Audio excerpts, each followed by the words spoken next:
Good morning and thank you for joining us here at 6 o'clock. I'm China Green. And I'm Matthew Herchick. Glad to have you with us. We will get to your weather and traffic in just a few minutes. But first, we have a lot of breaking news overnight that we need to get to. First off, we start in the eastern Multnomah County, where one person is dead after being hit by a train earlier this morning. Our Devin Haskins is live at the scene of the crash. So Devin, what do we know about the situation so far? Yeah, in about the last half hour, the Multnomah County Medical Examiner's Office showed up. There are a couple of employees here from the office here at the scene. What we've seen so far is them walk down a couple of car lengths and then go up and over. Not sure where they went from there. This train has been stopped since just before 3 o'clock. The Multnomah County Sheriff's Office saying one man is dead after being hit by the train. They're not sure what happened, what led up to it, where that man was. Were they walking on the train or were they trying to cross? Right now, again, Multnomah County Sheriff's Office here waiting on Union Pacific Police. If they are here, I have not seen them yet. But this area completely shut down right now.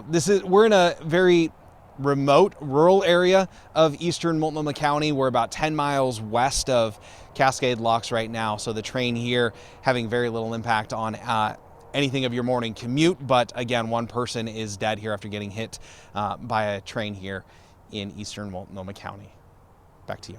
Devin Haskins reporting live this morning. Devin, thank you. Meanwhile, the fatal crash involving a motorcycle closed down East Burnside from Northeast 22nd to 26th Avenue for hours last night. Portland police were called to the scene just shortly after 9 p.m. They say the motorcyclist did not survive their injuries. The driver of the other vehicle did stay at the scene and is cooperating with police. The major crash team is investigating what happened, and anyone that has additional information is being asked to reach out to police. And a pedestrian is in critical condition this morning after they were hit by a vehicle. This happened around 9:20 last night on Southeast 148th near Main Street. When officers got there, they found the pedestrian in critical condition. They were taken to the hospital. Police say that the driver remained at scene. Police are not releasing any information about the cause of the crash at this time. All right, it is 6:02. Let's get over to Chris McGinnis for a look at your traffic. Chris, you were tracking another crash on Northeast Airport Way. Yeah, let's get over there. Photojournalist Chad DeHart actually made the run out there early this morning. So here's the good news. The live shot here shows you the crash has literally just cleared within the last 2 or 3 minutes. That westbound section of Airport Way was blocked for about 45 minutes, and there was quite a backup here. But as you can see, crash is clear, so we're good to go. I'm happy to report the traffic is moving there. Traffic is rolling southbound over the Interstate Bridge. The overnight closure has ended. A reminder for you folks in Clark County that Interstate Bridge closures continue this week. Again, they'll be at it southbound tonight from 10 p.m. until 4 a.m. This is for maintenance and inspection. And then starting tomorrow night, Wednesday and Thursday night, they'll close the northbound lanes again for inspection and maintenance. I-205 over the Glenn Jackson Bridge will be your traffic solution. The rest of our freeway drive in pretty good shape. Rod, so far, no major freeway trouble just yet. All right, Chris, thank you for that. We have a nice morning overall here on the west side. We're getting beneficial rainfall this morning out in eastern Oregon. We'll take a look at radar coming up just a bit later in our show. But here's the Vancouver live camera from the Springs at the waterfront showing partly cloudy skies over the Columbia and the Interstate Bridge that Chris was just talking about. 57 is the current number. It's baby blue skies over Portland. Sun's now up, of course. 59 degrees is the temperature. Will be 75 at noon, so a nice morning, but it will become warm to hot this afternoon. Yesterday we stopped at 86. Today we could get up to about 89 degrees. That's your forecast. All right, Rod, thank you. Well, a man accused of trying to take a baby at Pike Place Market earlier this month is not expected to face felony charges. The woman said the suspect walked up as her baby was crying and tried to grab the stroller out of her hands. Police say that she kicked him, then ran into a nearby store. The child's father confronted the suspect and followed him until police arrived and arrested him.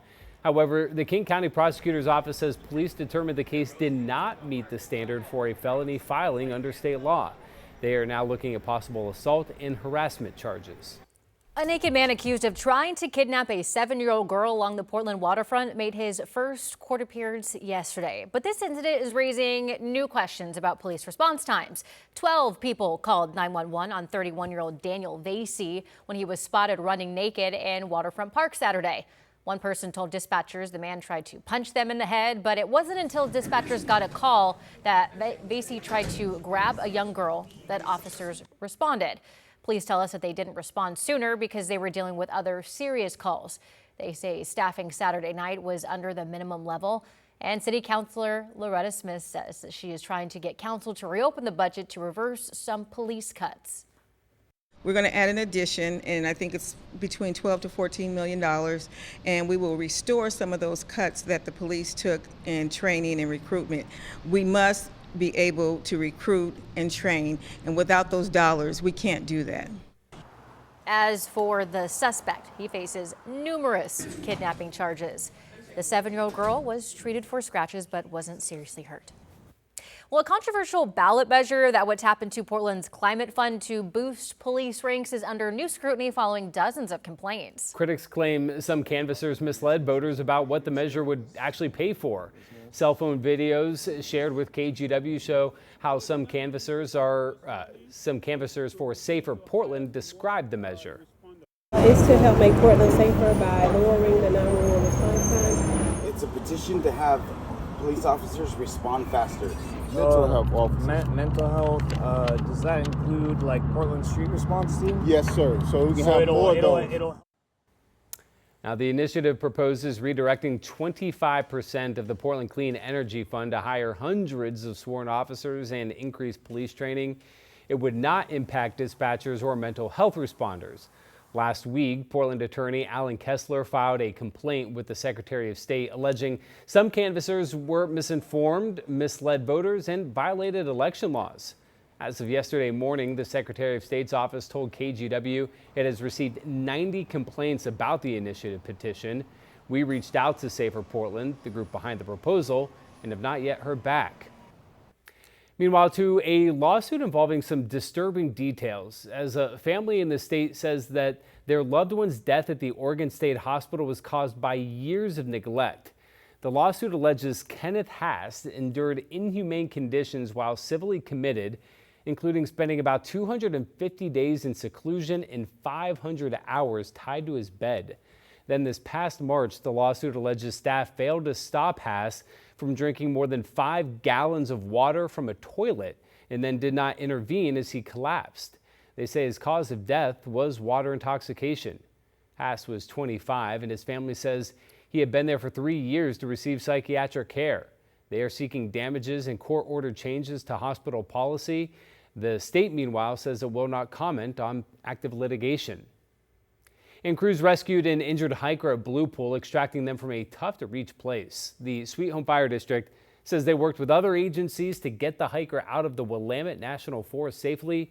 Once crews got them out of the area, they were airlifted to the hospital. In another update, a 60-year-old hiker missing for days in the Mount Jefferson Wilderness has been found alive. Search crews located John Nelson in a steep drainage ditch near an overgrown trail blocked by downed trees and burned timber. Because of the rugged terrain, rescuers stayed with him overnight before a Black Hawk helicopter airlifted him to safety. He was evaluated by medics and then reunited with his family. This has been a 2-year battle, and it's tiring and it's hard, and I'm broke. A Cannon Beach homeowner is dealing with frustrations as she says her home is being buried by sand. Before and after pictures here show about 30 feet of her property now covered with what she says is about 10 feet of sand. And while she's been able to keep it clear in the past, their most recent request for a permit to remove the sand was rejected by State Parks and Rec. I'm gonna have to keep battling because I'm not gonna let the house get buried. It's getting buried by sand. It's like being buried alive. Now, Stacy says the state told her that the removal did not comply with updated Cannon Beach City Code, and a judge later agreed. The Parks and Rec representative told KGW that they cannot comment on pending litigation. Attorneys general in a dozen states, including Oregon and Washington, are now suing in hopes of blocking Paramount's acquisition of Warner Brothers Discovery. They claim the merger violates federal antitrust law and would reduce competition, leading to higher prices, less choice, and fewer jobs. Paramount, meanwhile, says that the deal would create a stronger competitor against other dominant streaming platforms that they say have harmed the market for movies. The merger has already been approved by the Justice Department. The companies had hoped to close the deal later this year. Well, there are new measles exposure sites that now include 3 Providence locations.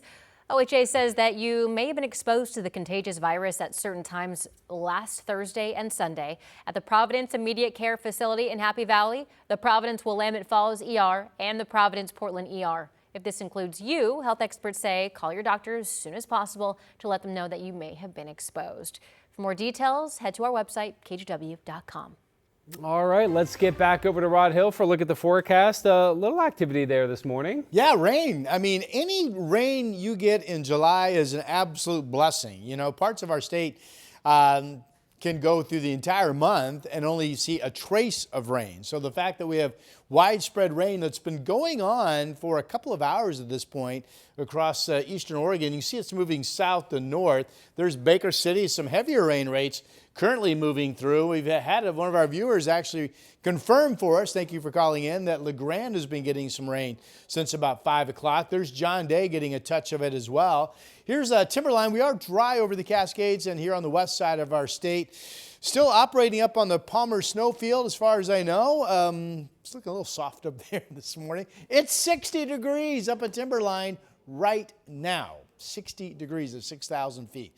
That is warmer than much of the Willamette Valley. So again, we show you the Timberline temperature because it's a barometer of what the true air mass is. You get up high and you're not impacted by, you know, valleys and other topography that can impact what the temperature is. So the fact that 60 up at Timberline means we're on our way for a fairly warm to hot afternoon.